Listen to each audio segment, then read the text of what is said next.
Eva. Aujourd'hui je suis trop contente parce que on va fabriquer des accessoires qui sont hyper stylés, enfin que j'arrête pas de voir sur Instagram, sur les réseaux sociaux en général. Et c'est vraiment des trucs qui ont l'air très faciles à faire. Donc je me suis dit au lieu de les acheter pour je sais pas combien, je vais les faire moi-même, surtout comme ça je peux choisir la couleur, la taille, etc. Donc voilà, c'est parti, on va faire ça et voilà.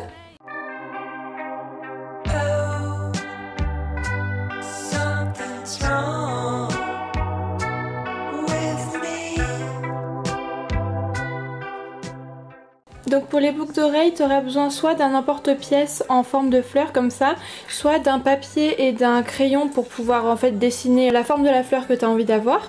Et ensuite il faudra aussi deux puces, des puces d'oreilles en fait, c'est les fermoirs des boucles d'oreilles, et de la pâte Fimo de la couleur de ton choix. Moi pour l'instant j'hésite encore entre du violet ou bien du bleu clair, je vais l'éclaircir dans tous les cas. Pour faire le patron de la fleur, je commence par dessiner un rond au crayon sur un morceau de papier assez épais et ensuite je détaille la fleur à l'intérieur. Donc ça prend un peu de temps, franchement j'ai bien galéré, j'en ai fait 3. Mais une fois que la fleur te convient, tu peux passer à la découpe. Tu n'as besoin que d'une seule fleur parce qu'après on va l'utiliser pour les deux boucles d'oreilles. Puis je prends de la pâte Fimo que je viens ramollir, donc moi au début elle était vraiment dure, donc encore une fois j'ai galéré. Et ensuite on va venir faire une boule de pâte qu'on va étaler avec un rouleau à étaler. Tu peux aussi utiliser une bouteille ou quelque chose comme ça.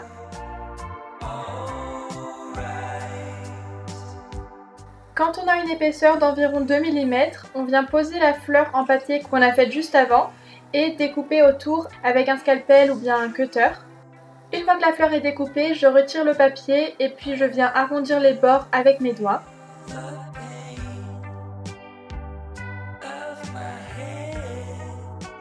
On peut aussi retourner la fleur et lisser les bords de l'autre côté comme on a fait du premier côté en s'aidant d'outils s'il y a besoin pour faire surtout les entailles en fait dans les pétales de fleurs.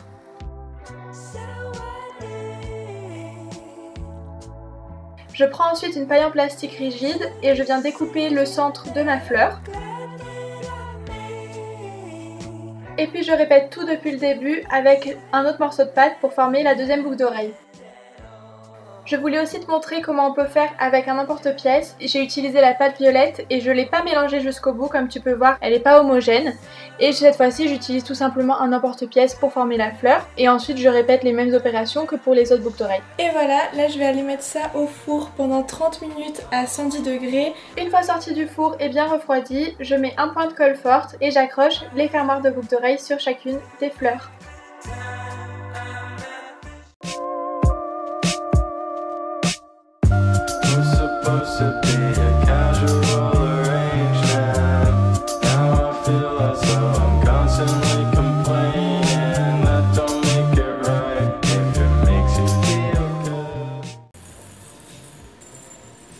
Je commence par prendre un fil en nylon, je le découpe à la taille dont j'ai besoin pour un bracelet ou un collier et ensuite je viens former un nœud sur l'une des extrémités. En premier, j'enfile 10 perles blanches.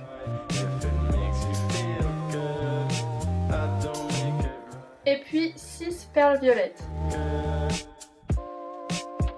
Avec mon fil, je viens repasser dans la première des 6 perles violettes pour pouvoir former une boucle.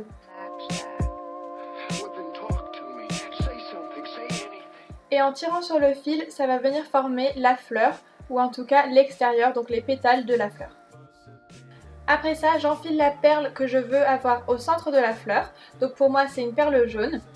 Et je viens faire passer mon fil dans la troisième perle violette en partant du bas, dans le sens opposé à la boucle. Après ça, il n'y a plus qu'à répéter l'opération en ajoutant 10 perles blanches et recommencer avec les fleurs, et ainsi de suite jusqu'à avoir la taille nécessaire pour faire un bracelet ou bien un collier. Une fois que j'ai la bonne longueur, j'ajoute une perle à écraser et le fermoir. Et ensuite, je viens faire passer mon fil à nouveau dans la perle à écraser avant de l'aplatir avec une pince plate. Ça va permettre de fermer le bracelet de manière assez jolie. J'ai ensuite fait passer mon fil dans quelques perles blanches avant de le découper.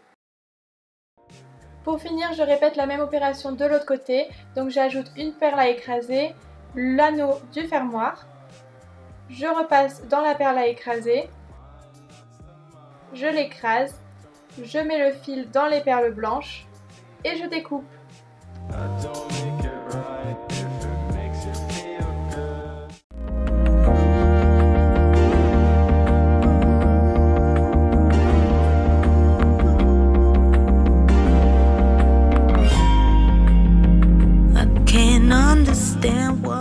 Donc pour faire le miroir, on va avoir besoin d'un miroir.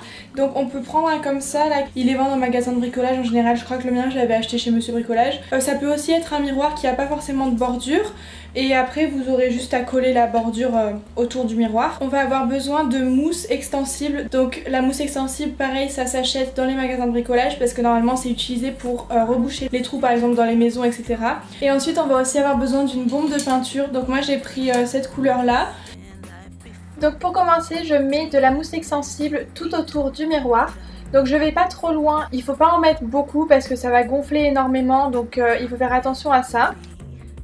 Donc je recouvre toute la surface autour du miroir et je finis par lisser un petit peu les bords avec un cure-dent. Et ensuite on laisse reposer pendant environ 4 heures. Je te conseille de poser ton miroir en hauteur pour éviter d'en mettre partout à côté parce que ça colle beaucoup et c'est difficile à nettoyer. Et par la même occasion, ça serait aussi pratique de mettre des gants. Une fois que le miroir a séché au toucher, je pose le tout sur du papier journal. Je recouvre aussi le miroir de papier journal, le centre du miroir. Et ensuite, je passe à la bombe à peinture et tout simplement, je bombe avec de la peinture toute la mousse pour la recouvrir de la couleur que j'ai choisie.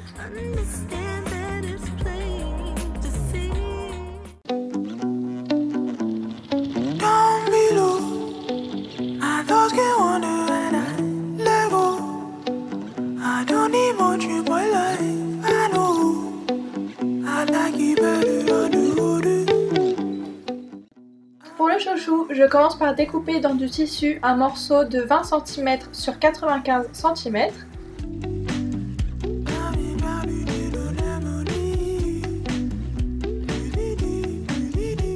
Je replie ensuite mon tissu en deux et je pique avec des aiguilles sur toute la longueur.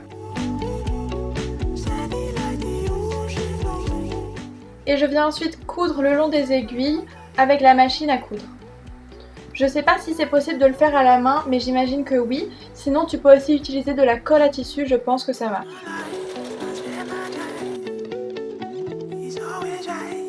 J'avais choisi un tissu assez fin et du coup mon chouchou était pas du tout rigide. Donc pour le rigidifier, j'ai utilisé de la vliseline.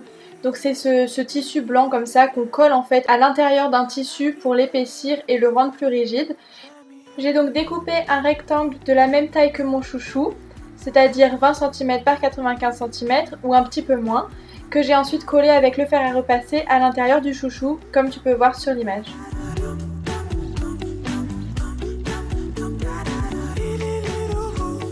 Après ça, j'ai retourné mon chouchou en l'enfilant sur lui-même comme ça, comme une chaussette.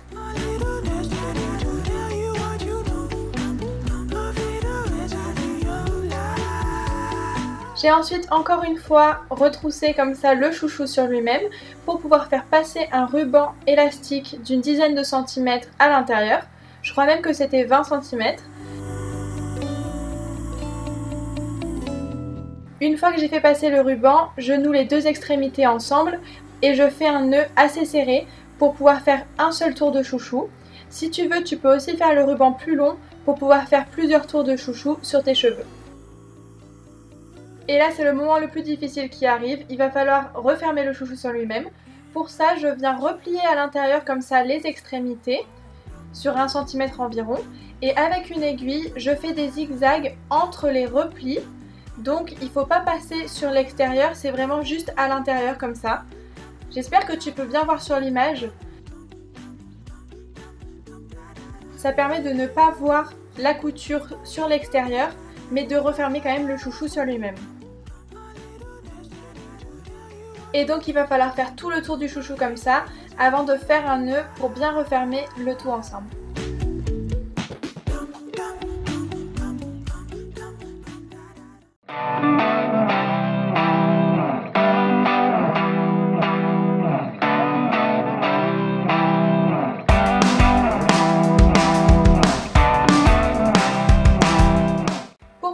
vais te montrer comment faire un bijou de téléphone.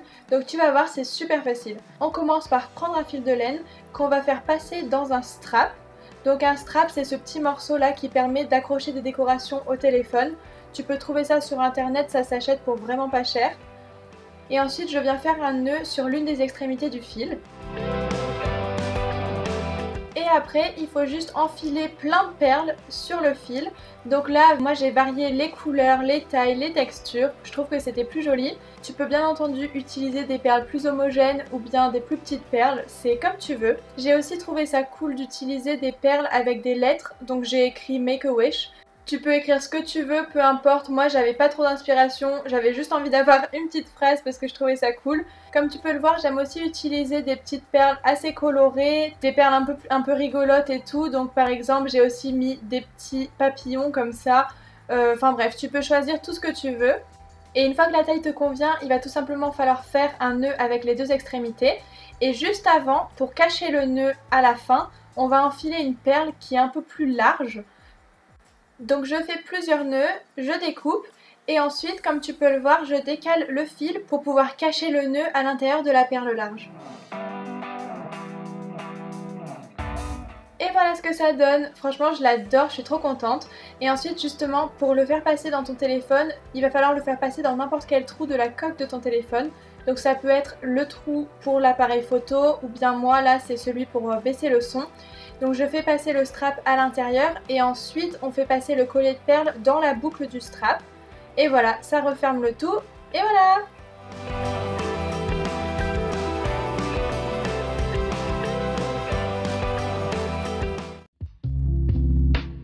Wish I was just like you, maybe then you take me high. I remember when I lost my